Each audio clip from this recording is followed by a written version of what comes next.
Hi friends. आज एक और बिज़नेस को समझने की कोशिश करेंगे। मैं थोड़ा-सा आप इसको आपको रफ़ली एक आइडिया दूँगा इस बिज़नेस के बारे में, क्योंकि ये बिज़नेस अपनी एक टर्न अराउंड जर्नी करने जा रहा है। बेसिकली कंपनी का नाम है सम्मान कैपिटल। और इसको अगर आप पुराने नाम से पहचानें तो शायद इसका पुराना नाम इंडिया बुल्स होता था। इंडिया बुल्स हाउसिंग शायद कुछ नाम था इसका। एग्जैक्ट नाम पे नहीं जाते, आगे बढ़ते हैं, चीज़ को आगे देखते हैं।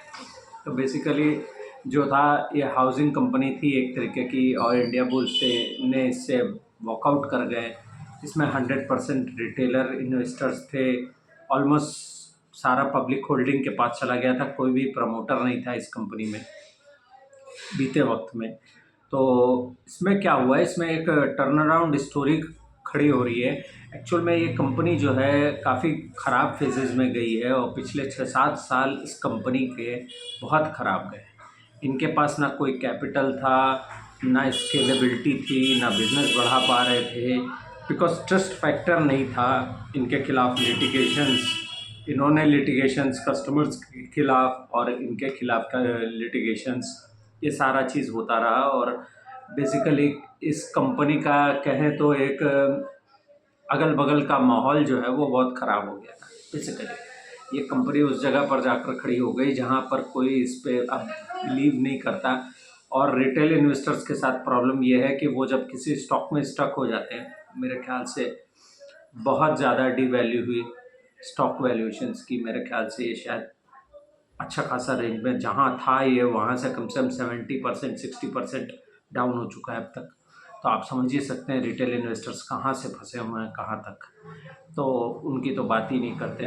तो खैर, इसमें थोड़ा सा टर्न अराउंड स्टोरी ये आई है कि IHC है इंटरनेशनल होल्डिंग कंपनी, जो कि दुबई की बेस्ड कंपनी है। वहाँ के जो किंग है जायद, मिस्टर जायद, उनके शेख जायद नाम है उनका। तो उनकी एक होल्डिंग कंपनी है जिसने अपनी एक सब्सिडरी एविनार के नाम से इसमें होल्डिंग गैदर करने की कोशिश कर रहे हैं वो इसमें। तो बेसिकली उनके पास ऑलरेडी 20-21% शायद हिस्सेदारी है, एंड वो इसको अब बढ़ाकर करीब करीब 63% ले जाएंगे। तो माने जहाँ 100% रिटेल इन्वेस्टर्स थे, और होल्डिंग जो है कंपनी में वो मूव कर रही है, ऑलमोस्ट 63% चली जाएगी। आप ये समझें IHSC के पास अगर उनको सारे अप्रूवल्स मिल गए सेबी से और बाकी सब जगहों से, अगर सब मिल गए, तो ओपन ऑफ़र भी उन्होंने दे रखा है, तो सारा अप्रूवल अगर उनको मिल जाएगा, तो सब मिलाकर अगर कंपनी का IHC का इन्वेस्टमेंट इसमें देखें तो करीब करीब 13-14 हज़ार करोड़ का टोटल इन्वेस्टमेंट हो जाएगा। शुरुआत में कर चुके हैं, करीब 4-4.5 हज़ार करोड़ का इन्वेस्टमेंट ऑलरेडी इस कंपनी में कर चुके हैं, और 8,850 करोड़ का इन्वेस्टमेंट ये फर्दर अब करने जा रहे हैं थ्रू द ओपन ऑफर। और एक अप्रूवल के लिए पड़ा हुआ है कि इनको 41.2% के प्रेफरेंशियल शेयर्स और वारंट्स इशू किए हैं सम्मान कैपिटल ने बेसिकली, जिसके लिए ये पेमेंट कर रहे हैं। तो होने जा रहा है कि ये प्रमोटर हो जाएंगे इस कंपनी में ऑलरेडी। तो कंपनी का जो मैनेजमेंट है उसका कोई बहुत ज़्यादा माने फ्लैट साइड काइंड ऑफ कोई ज़्यादा ग्रोथ नहीं है। लोन बुक में मॉर्गेज लोन ज़्यादा देते हैं ये बेसिकली। तो इनका यही कहना है कि मॉर्गेज लोन अभी हमारे बुक में अगले 2 से 3 साल तक कंटिन्यू रहेगा, और इसी तरीके से हम इसको आगे बढ़ाते जाएंगे। तो मॉर्गेज लोन में एक्चुअल में क्या होता है, वो सिक्योर्ड काइंड ऑफ लोन होते हैं। इनका जो इंटरेस्ट कॉस्ट आ रहा है इस समय करीब करीब 9-9.5% के आसपास है। बेसिकली ये सारे डिटेल्स तो इनका जो इस बार का PPT था उसमें कोई ख़ास बहुत ज़्यादा डिटेल मुझे दिखे नहीं, जो कि मैं आपके साथ यहाँ पे डिस्कस करूँ। तो बेसिकली जो मैंने कॉन कॉल में सुना और जो मैनेजमेंट का कहना है, एक बहुत इंटरेस्टिंग चीज़ थी। मैंने शायद इसका अपडेट भी दिया था चैनल में कि मिस्टर हिमांशु मोदी जो हैं, उन्होंने डिप्टी CEO के रूप में ज्वाइन किया है सम्मान कैपिटल को, and he is an a very good man. मैं इतना कहूँगा कि वो बहुत ही एफिशिएंट हैं और बहुत ही फोकस्ड रहते हैं। वो वैसा मैनेजमेंट है जो आपको कम बताएगा पर कर ज़्यादा जाएगा। तो वो उस तरीके के आदमी हैं। वो सुजलॉन एनर्जी में इससे पहले CFO रह चुके हैं, चीफ फाइनेंशियल ऑफिसर रह चुके हैं वहाँ पे भी। तो यहाँ पर भी वो उसी पद पे आए हैं। इवन डिप्टी CEO उनको बनाया गया, क्योंकि उनकी आप ये समझिए कि मैच्योरिटी बहुत, मिस्टर जो अजय बंगा हैं, अजय बंगा जो इसके सीईओ हैं, ग्रुप सीईओ हैं, उनके नीचे एक डेपुटेशन है। तो हिमांशु मोदी सुजलॉन एनर्जी में रहे हैं, और सुजलॉन एनर्जी की तो जर्नी आप सबको पता है। करीब 4 रुपये का स्टॉक इस समय करीब समवेयर अराउंड 56-57 रुपये पे है, लेकिन हाई अगर देखा जाए तो 70-80 रुपये तक जा चुका है। 70 रुपये 80 रुपये के आसपास हो रखा है। तो जिन्होंने भी 4-5 रुपये पे ख़रीदा तो उनको करीब 12 रुपये का रिटर्न बना के दिया है। तो वो ऐसे नहीं हो गया, मार्केट ऐसे नहीं चलता है कि अचानक भाग जाती है कोई भी चीज़। 4 रुपये का शेयर अचानक 80 रुपये नहीं हो जाता है, उसके पीछे मैनेजमेंट होता है जो कि काम करता है लगकर, और नंबर्स को इतना ब्रिस्क एंड फाइन कर देता है कि एक छोटा सा मामूली सा इन्वेस्टर भी ये समझता है कि इसमें पैसा डालो ये आगे जाएगा। तो काइंड ऑफ ऐसी सिचुएशन है। तो एक्चुअल में मैंने जब इस कंपनी को नोटिस पे लिया था तो करीब 132-32 पे था। Currently I am not holding this. 132 पे था और मैं लेने की कोशिश कर रहा था। बेसिकली उस दिन मेरा ऑर्डर एग्जीक्यूट नहीं हुआ, तो I was trying to pick it up around 136 के आसपास मैं लेने की कोशिश कर रहा था। इस समय 188 पे पहुंच गया है, और ये जो डील हो रही है IHC की वो करीब 139 के आसपास हो रही है। तो 139 का ट्रिगर प्राइस है जहाँ पर इनको बेसिकली ये सारा शेयर होल्डिंग ये खरीदेंगे। तो मैं इसमें ये कहूँगा कि प्राइस एक्शन काफ़ी भाग चुका है। प्राइस एक्शन इसलिए भागा है because of the news. Business में इस समय कुछ नहीं हो रहा है ऐसा जिसकी वजह से आप इसमें पैसा डाल दें। तो कल, आज संडे है, कल शायद मार्केट खुले तो मेरे वीडियो देखकर अगर किसी को ये लगे कि कल सुबह ले लेते हैं तो ये गलती नहीं करिए। आप अपने फिनेंशियल एडवाइज़र से, ये मैं एजुकेशनल पर्पस पे वीडियो बना रहा हूँ, कोई फिनेंशियल एडवाइज़र्स से आप अपने डिस्कस करें, डिसीजन उसके बेसिस पे होना चाहिए। कोई बाई सेल की रिकमेंडेशन इस वीडियो में मैं नहीं कर रहा हूँ बिकॉज और इसका रिज़ल्ट भी 4-5 दिन पहले आया है। तो मैं ऐसा भी नहीं है कि मैं इसके लिए बहुत ही उतावला था, तो इसलिए आज बना रहा हूँ। मुझे मौका आज बना, मैंने कंपनी को रीड किया और उसके सारे इन्फॉर्मेशन को जब तक मैं गैदर नहीं कर लेता तब तक मैं वीडियो नहीं बनाता हूँ किसी भी कंपनी को लेकर, जब तक मैं ना समझ सकूँ कि वो क्या करने की कोशिश कर रहे हैं। तो इसलिए कोई बाई सेल की रिकमेंडेशन नहीं है। काइंडली मेरी बात को आप बहुत ध्यान से सुने और इस बात को नोट करें कि यहाँ ये एजुकेशनल पर्पस पे है। ऑलरेडी आप अगर देखें तो जो वैल्यूएशन इस कंपनी की करंटली होनी चाहिए उससे वो काफ़ी ऊपर चला जा चुका है। और ये ऊपर जाने का कारण यही है कि लोगों को ये दिख रहा है कि इसमें पैसा बनेगा आगे आने वाले समय में। तो कुछ लोग लेके रखे हुए हैं, कुछ लोग शॉर्ट टर्म स्विंग कर रहे होंगे। तो इन सारी चीज़ों से आपको इतर होकर, अलग होकर सोचना होगा। बेसिकली जो मैंने मैनेजमेंट की बात समझी, उन्होंने जो कहा, उनका AUM इस समय करीब 15,000 करोड़ का है, जिसको वो इस साल के अंत तक 21,000 करोड़ तक ले जाएंगे। तो दैट इज़ ऑलमोस्ट 50% की ग्रोथ। अभी ये देखना होगा कि अगले 2 क्वार्टर में, जो अगले 2 क्वार्टर के रिजल्ट आएंगे, माने दिसंबर क्वार्टर और मार्च क्वार्टर का जो रिजल्ट आएगा, तो ये 21,000 करोड़ तक पहुँचते हैं कि नहीं, पहली चीज़। उसके अगले साल का इन्होंने एक रफली टारगेट दिया है 35,000 करोड़ का। तो वहाँ से भी वो करीब मैं इसको ऐसे देख रहा हूँ कि करीब 60-70% की ग्रोथ दिखा रहे हैं कि हम 60-70% से ग्रो करेंगे। तो ये सारी चीज़ें जो वो कह रहे हैं, लेकिन इसमें साथ में उन्होंने एक कैवियट डाला है कि वो बेसिकली जो भी ये उनके प्रमोटर आ रहे हैं या जो होल्डिंग रखने वाली है कंपनी के, जो 60% होल्ड करेंगे अगर सब कुछ सही रहा तो उनसे मीटिंग अभी हुई नहीं है इनकी। उनका कहना है उनसे डिस्कशन होगा, उनके हिसाब से बात करेंगे, वो कैसे हमको आगे बढ़ने के लिए गाइड करते हैं।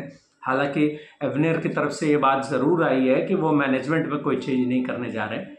जो अभी की मैनेजमेंट है वही आगे कंटिन्यू करेगी अगले कुछ सालों के लिए। तो मैनेजमेंट में कोई चेंजेस नहीं होने जा रहे। ख़ास बात ये रही, और जिसको कि बंगा जी ने भी डिस्क्लोज़ किया ऑन कॉल, उनका ये कहना था कि मैनेजमेंट में कोई चेंज नहीं होने जा रही है। बेसिकली मैनेजमेंट हिमांशु मोदी जी को इस कंपनी में लाने के पीछे वजह ही यही थी कि वो इसको सेटल डाउन करना चाहते हैं, इस कंपनी को। तो कोई भी स्टाफ की छटाई नहीं होगी, ये भी कहा गया, बल्कि इनको ये कोशिश करनी है कि हम अपने ब्रांचेस को बढ़ाएं। तो ग्रोथ की तरफ तो कंपनी देख रही है, लेकिन उनका ये कहना है कि जब तक हमारे साथ प्रमोटर की एक काइंड ऑफ मीटिंग सेटअप नहीं हो जाए, हमको कैसे आगे बढ़ना है उसका सारा डिटेल ये अगले 2 क्वार्टर में बताएंगे। तो मैं आपको सिर्फ ये कह रहा हूँ कि अगर आपको किसी भी कंपनी को ट्रैक नहीं करेंगे तो आप समझ नहीं पाएंगे क्या चीज़ हो रही है। माने वो जो बात कह रहे हैं उसको एग्जीक्यूट करके अगर वो दिखाते हैं तो उनका ये कहना है कि इस साल के अंत तक वो 21,000 करोड़ पे पहुँचेंगे। तो यहाँ से 50% की ग्रोथ दिख रही है। तो क्वार्टर ऑन क्वार्टर बेसिस पे 25% से लोन बुक ग्रो कर रहा है कि नहीं, ये देखना है पहली चीज़। दूसरी चीज़, उसके बाद वो कह रहा है कि उनके जो AUM का ग्रोथ आएगा वो करीब करीब 60-70% के आसपास आएगा। तो क्या वो उस चीज़ को एग्जीक्यूट कर पाएंगे अगले 1 साल में, ये भी देखना होगा। ये कैसे पता चलेगा, जब हम अगले 6 महीने के क्वार्टर रिजल्ट्स को जब एनालाइज करेंगे तो उससे पता चलेगा कि कंपनी सही जा रही है कि नहीं। एंड मैं आपको एक बात कहूँ, मिस्टर हिमांशु मोदी क्योंकि कॉन कॉल में थे, वो बंदा ऐसा है, मैं सुज़लोन को आज करीब करीब 1.5-2 साल से ट्रैक कर रहा हूँ। वो बंदा मैंने रफली कोई फिगर नहीं देता, वो फिगर नहीं देगा, लेकिन वो जब देगा तो वो उसने भी ये सोचा होगा कि हम इसको एग्जीक्यूट करेंगे। तो मैंने जो सुज़लोन में उनकी तैयारी देखी है वो इस कदम की थी कि वो या तो नहीं कुछ बताएंगे, और अगर बताएंगे तो फिर उसमें स्टिक कर जाएंगे। तो उनका तरीका ये होता है। तो अगर इस तरीके के नंबर्स आ रहे हैं आउटरीचियस, तो मेरा यही मानना है कि थोड़ा सा देखें, क्योंकि मुझे ये लग रहा है कि इस समय स्टॉक में जो रैली हो गई है, प्राइस एक्शन जो हुआ है, वो बिकॉज ऑफ न्यूज़ हुआ है। ये न्यूज़ को सेटल होने दें और तब देखें, क्योंकि जो प्रमोटर है जो होल्डिंग लेना चाहता है वो तो 139 का प्राइस उसने कोट किया है, और इस समय प्राइस जो है 188 पे खड़ा है। तो कुछ आपको निगाह बनाकर रखनी होगी, और मैं यही कहूँगा कि आपका डिसीजन आप स्वयं लें, कंपनी को ट्रैक करें। तो बेसिकली कंपनी का ये कहना है कि जो इनका इंटरेस्ट कॉस्ट आ रहा है, अगर ये जो इस समय इनका इंटरेस्ट कॉस्ट आता है वो 9.5% पे है, जो कि बहुत ही हाई लेवल पे है।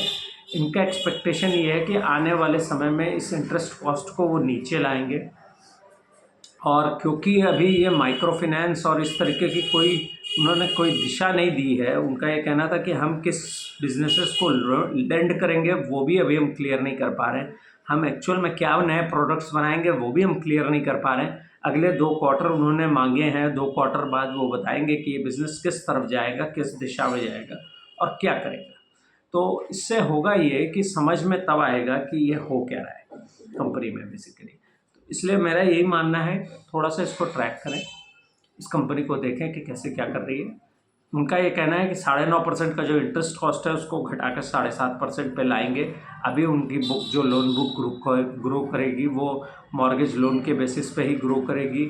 लेगेसी बुक को भी वो घटाने की बात कर रहे हैं, जो उनके पुराने लोन फंसे हुए हैं, जिसको कह सकते हैं जो पुराने लोन फंसे हुए हैं जहाँ से पैसा उनको नहीं मिल रहा है, उसको उन्होंने इस साल में करीब करीब 9,000 करोड़ से घटाया है, उसको फर्दर 15,000 करोड़ तक घटाएंगे इस साल के अंत तक। तो ये सारे फिगर्स जब वो देते हैं तो एटलीस्ट इतनी तो मोटा मोटी डिस्कशंस हुई है प्रमोटर के साथ। तो एवनीर अगर आ रहे हैं तो वो लंबे समय के लिए बैठेंगे, मुझे ऐसा समझ में आता है। इंटरनेशनल होल्डिंग कंपनी जो है वो लंबे समय के बैठने के लिए आई है, और इंडिया का NBFC सेक्टर अब वो ग्रोइंग फेज़ में है, जहाँ पर हर कोई अब इस बात को समझ चुका है कि आसानी से पैसा है नहीं लोगों के पास, और ग्रो करने के लिए लोन लेना पड़ेगा। तो बहुत सारे प्लेयर आएंगे, आप देखेंगे इस समय गोल्ड लोन पे ज़्यादा जोर है लोगों का। तो मैं अपनी नॉलेज को इसी तरीके से आपके साथ शेयर करता रहूँगा। ये एक छोटा सा वीडियो था, नंबर्स पे नहीं जाते, लेकिन मैं बिज़नेस का एक अपडेट आपको देना था। मैंने सोचा एक शॉर्ट वीडियो बनाऊँ, लेकिन शॉर्ट वीडियो में वो बात समझा पाना मुश्किल होता है। इवन अभी मैं आपके साथ ये 12-13 मिनट का वीडियो हो गया, इसमें भी मैंने सम्मान कैपिटल के बारे में जो मैंने जाना वो बता दिया, कुछ चीज़ें छूट गई होंगी तो बड़ा मुश्किल होता है। एक्चुअल में हम लाइव भी नहीं कर पा रहे हैं। लाइव करने से होता ही है कि आप बिज़नेस के बारे में बात कर सकते हैं, डिस्कस कर सकते हैं, तो होता ही है कि उसमें आसानी होती है। आप बेसिकली उसमें स्टॉक्स को डिस्कस कर सकते हैं, वो बिज़नेस क्या कर रहा है उसके बारे में बता सकते हैं, बहुत सारी चीज़ें होती हैं। तो उसमें क्या होता है, इंटरेक्टिव होता है। बेसिकली मैं बोले जा रहा हूँ, लोग समझ भी रहे हैं कि नहीं ये भी नहीं पता। तो खैर मैंने अपना वीडियो इसको यहीं क्लोज़ करूँगा। सम्मान कैपिटल का ये अपडेट और बिज़नेस रिजल्ट दोनों मैंने इसमें डिस्कस किया है। बहुत ज़्यादा कोई नंबर्स पे कोई ग्रोथ दिख नहीं रही है उनको। बेसिकली वो एक रिसाइकलिंग फेज़ पे हैं, वो अपने बिज़नेस को टर्न अराउंड करने की कोशिश कर रहे हैं। वो ये नहीं तय कर पा रहे। उन्होंने ये भी बताया कि उनको ब्रांचेस के नंबर्स बढ़ाने हैं, उनके ब्रांचेस कम हैं, उनको और लोगों की हायरिंग करनी है। तो बेसिकली जब कोई बिज़नेस ये बताए कि उसको आगे बढ़ना है तो बहुत सारी चीज़ें पॉजिटिव हो रही होती है बिज़नेस में। तो इस लिहाज से ये बिज़नेस सही लग रहा है, आगे ट्रैक करें। क्वार्टर वाइज मैं भी ट्रैक करूँगा, कोई मैंने बाई सेल की रिकमेंडेशन नहीं है, बिजनेस को ट्रैक करें। अगर आपको पैसा बनाना है मार्केट में तो आपको घुसना पड़ेगा, बाहर से बैठ के नहीं होगा ये काम। क्योंकि मैं अगर कोई चीज़ को डिस्कस करता हूँ यहाँ पर, तो जब तक मैं पूरी क्लैरिटी अपने दिमाग में नहीं कर लेता तब तक नहीं बोलता हूँ। Thank you so much.